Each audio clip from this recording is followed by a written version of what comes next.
अंग्रेजी में बोलने में दिक्कत तो रहेगी। बोलो।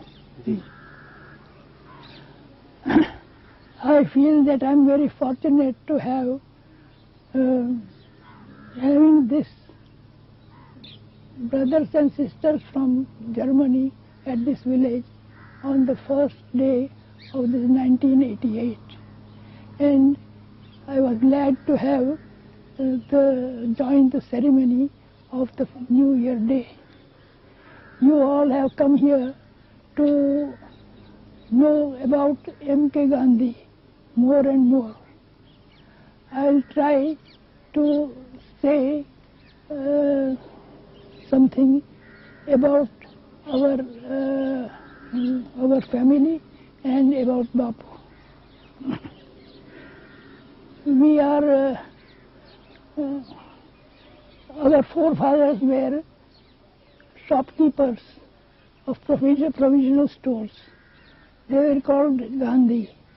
Gandhi in Gujarati is a shopkeeper of such things. He may be Hindu, Muslim, Parsi, anyone. In our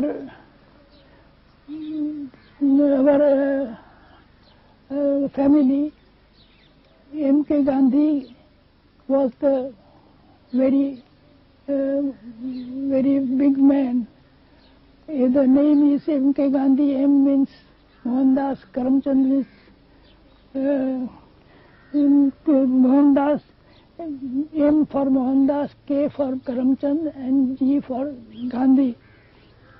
But Bapuji's, Gandhiji's elder brother signed M.K.U. Gandhi. No, L.K.U. Gandhi. L means Lakshmi Chand, K means Karamchand, and U means Uttam Chand. That is, he wrote the name of his own, his father's and grandfather also. Uttam Chand Gandhi was the first big man in our family who became minister in Porobandar state and was very successful.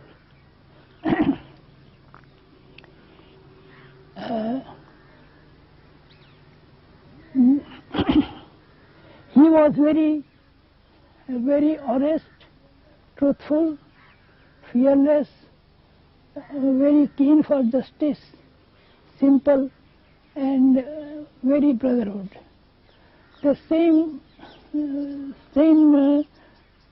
trace, you may say, was expanded and by Gandhi more and more, and he became such a big man. As Lakshmi Chand Gandhi wrote, as Lakshmi Chand, Karamchand, Uttam Chand, that how my grandfather wrote Khushal Chand, Jeevan Chand, Uttam Chand. That means Bapu's grandfather and my grandfather's grandfather is the same person. Uttam Chand Gandhi had one time in Porobandar, there was a question for justice and some disagreement with the rulers. At that time, by ruling party, he was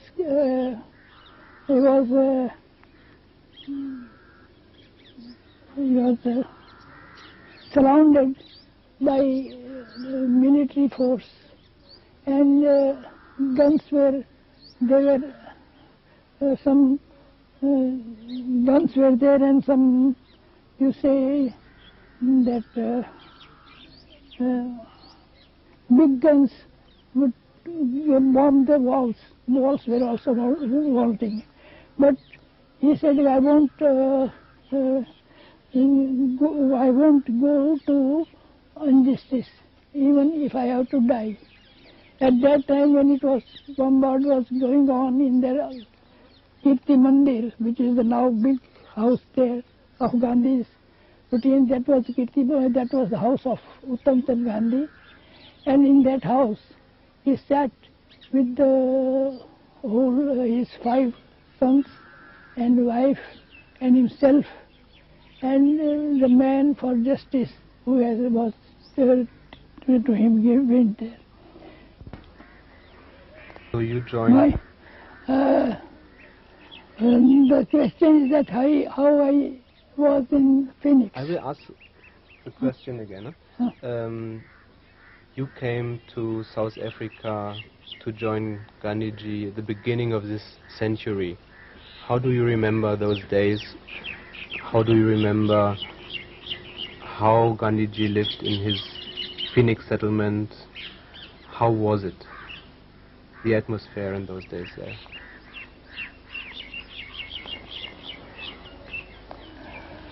I was 5 years old when I was taken there by my uncle to Natal and Phoenix farm. There was a little tin hut there, which was prepared by my father and my uncle to stay. And there was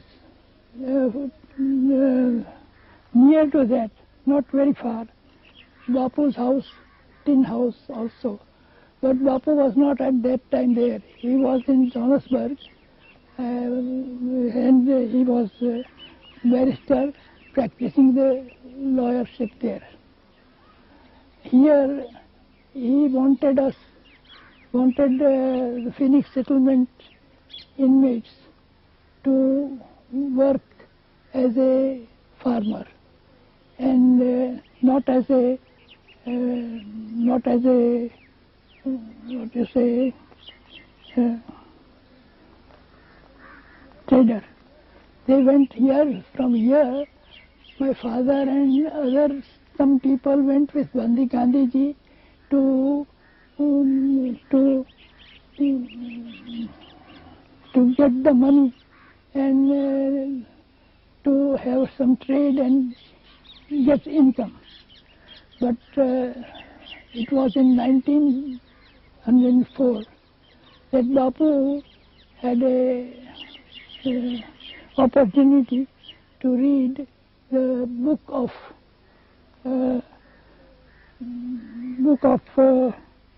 Ruskin, and that was the book named Unto This Last.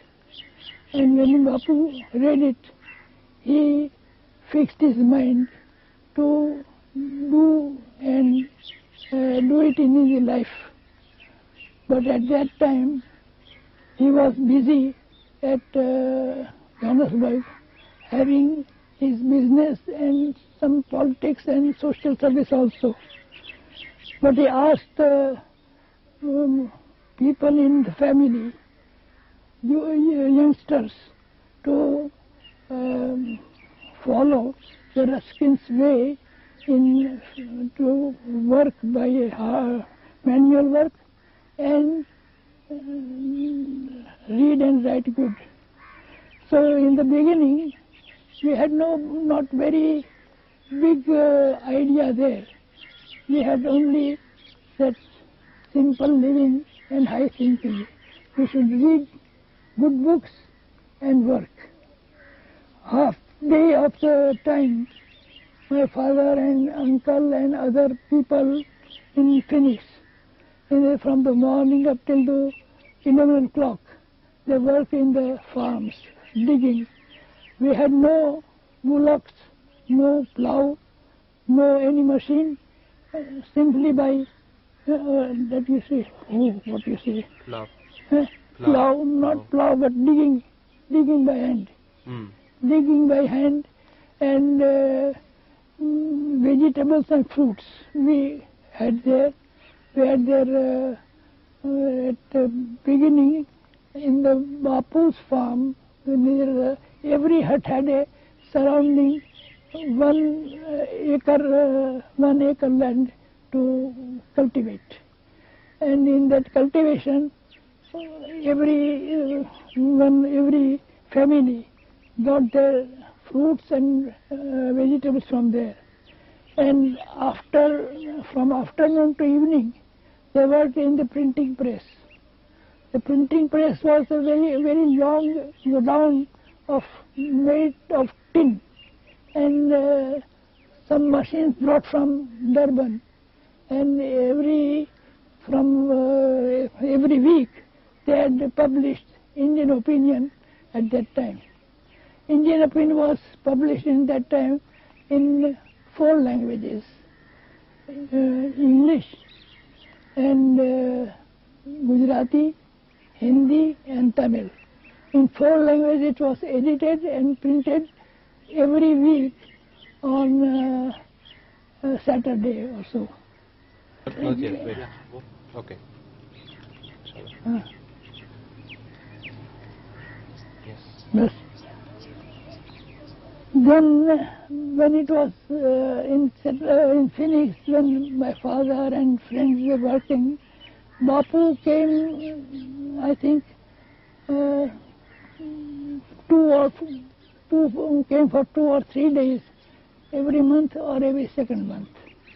And I had been seeing in that childhood very little time Bapu stayed in Phoenix. But when he came here, he worked in the Indian Opinion Press the whole night, and the publisher, the press should, the weekly should not be late. He was very keen about that. He was in the office of Indian Opinion. I saw him writing and editing and folding the newspaper and sending for the postage. At that time, in the midnight, he had all the people together and had prepared some puri and some, pudding, and had sat together and took it, that they had the meal and worked up till 4 o'clock in the morning. In the morning they sent away. At first when I went there, I was taken to the Phoenix. At that time there was no child there. Only myself was the little child there. And after some weeks, Kasturba came from Johannesburg. And Ramdas and Devdas, the 2 youngest Bapu's son, came.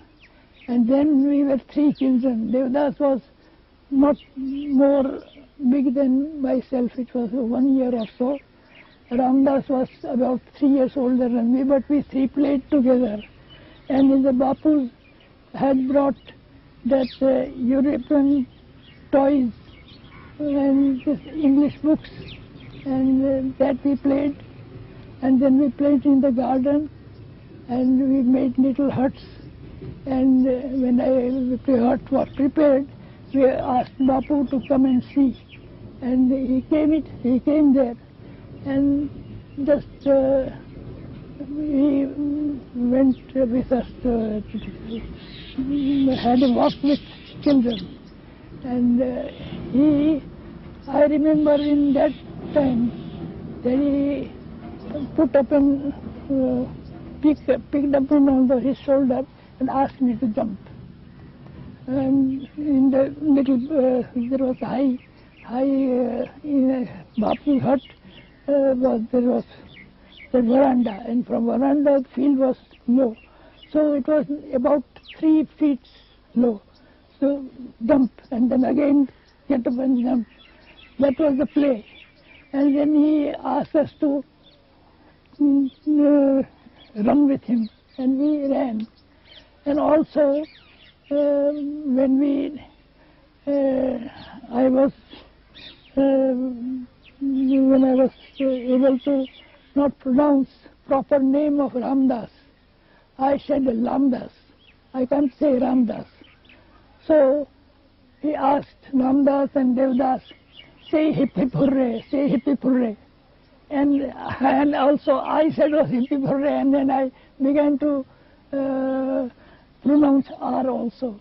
And at that time I was not able to pronounce R. That is what a very little time when it was I think in 95, 94, 96 at that time. That was when Bapu went to city, Durban. He had full dress and collar. And I remember that other clothes were washed and cleaned here in Phoenix, but his collars were had sent to Durban, and it was ironed, and 12 collars, 1 dozen collars will come together, and I and Devdas will have that put in the table for Bapu that time.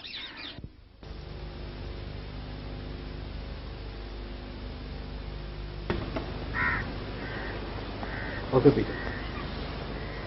Your common time with Gandhiji began at the beginning of our century. Yes. Later on you joined him in India. You have been with him many years during the Satyagraha campaigns in India. And you know a lot about his ideology and his life also. How do you see his relevance, the relevance of his teachings, his ideology for the people of India today?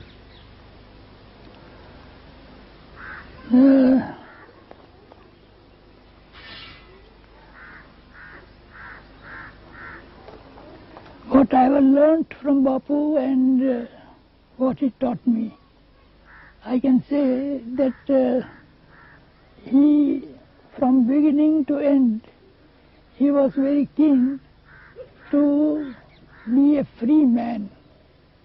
We were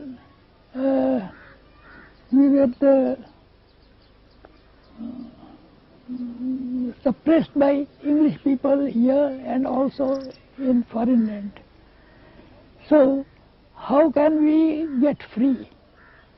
For that he said everyone should have Swaraj. And for having Swaraj, the way you determine that I won't bow down to injustice, I'll be a free man. That was his idea, and he wrote that book, little book in Hind Swaraj. And that was the textbook which he asked us by paragraph, we were reciting it, and that is the way. The real Swaraj, everyone independent, can be only when you can have your preliminary wants of food and clothes. You can do it. You are not. It is when it is not centralized, but it is decentralized. So we have to prepare our own fooding, clothing, and prepare our mind to not accept any wrong thing in our life, and be stiff, proper. Don't fear for death. That was the teaching which he taught in the beginning, taught by his own life, and by the way he took the independence. As in India, that way he said that this big industries, very big industries, and heavy army, very much expenditure for the army, that all is exploiting everyone. we won't exploit anyone. We should not get exploited by anyone. We should not kill anyone, but we should be very free and bold. That was the Bapu's idea, and that as much we have picked up. We got independent, but it is not proper independent. It is I think that as Bapu wanted, that everyone is his own ruler. Swaraj means the rule of himself. In that way, one person cannot stay alone, but small villages are perfect in their own industry, own setting, and village should be there should be Gram Swaraj everyone. That in India we are not in that way. We are opposite way. We are being very much centralized, and we need very much. We are running for machinery, and so that thing is not the way of Bapu. India will be free and happy. People be free and happy, and they'll get uplift when they'll take the way to be honest. Honesty is for truth, and you will not exploit anyone. That is our ahimsa. That is what we want here, and I think that is also needed in surrounding countries near Asia, and I don't know about far countries, but if we can do that, Bapu's path is to be developed much more. If we forget it, we will fall more trouble for our head. So these ethical values you just described are universal. Universal. So they are valid at any time, at any place, any time, all over any the place, world. yes. Oh. That is the way, and that is I was just saying that was when you want in that way to stay, you live in that way, and when you live in that way, when 2 hours there, we will 20, from 20 we will come 200. That is the idea, and that is how, and that was the idea of Indian culture from beginning, from ancient times, and that we want it again. We don't want that style of living, but that idea is there. So then actually there is no need for a new Gandhi. If everyone adopts his yes. values Yes, and yes. tries to practice. If you know, I remember that when he said quit India, and he started Quit India movement, he said we won't have any army, we don't have any organization, there won't be any guide, and there is no leader. Everyone is leader of themselves, and he will become his.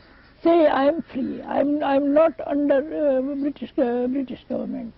And everyone, when he is free, be free in your mind and be free in your practice.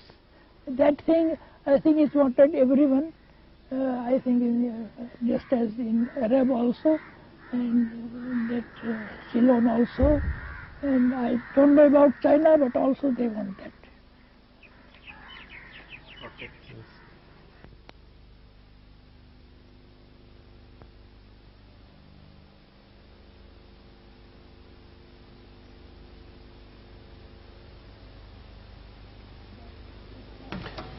About Just tell me something. I only listen to you. I don't speak. That what I'm saying. Will be what I will do.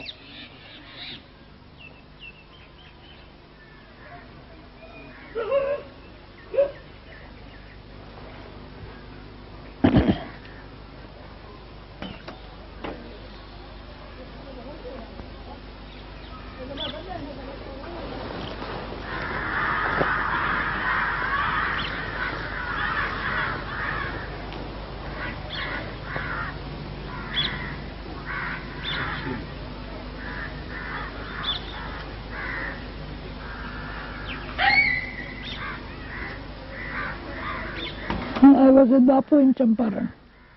Champaran is in Bihar district. And that Indigo Christian was there. He took me in the small village there. He went to village and he took me also. In the village there was a very small little huts, and out of the village there was a little pond there. And near the pond they had very tent, not open tent, by little tent. Bapu sat there and all the villagers came there. Bapu wanted to work. I stopped village that don't crowd there. Bapu said, leave them alone, let them come, and you go to the pond and go to the first in the village and find out where is that pot maker. Bring one pot and have some firewood and fuels and boil the water of this pond, because in the afternoon we have not to, I will have to take water and we can't drink this water. This is very dirty water. Then there was some greenish fog there, and it was very muddy. So he asked me to clean that water and prepare for 2 hours, after 2 hours to drink. So he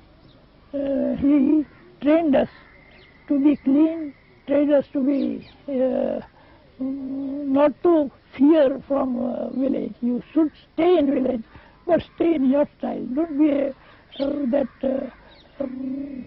ill and don't let you stay like that.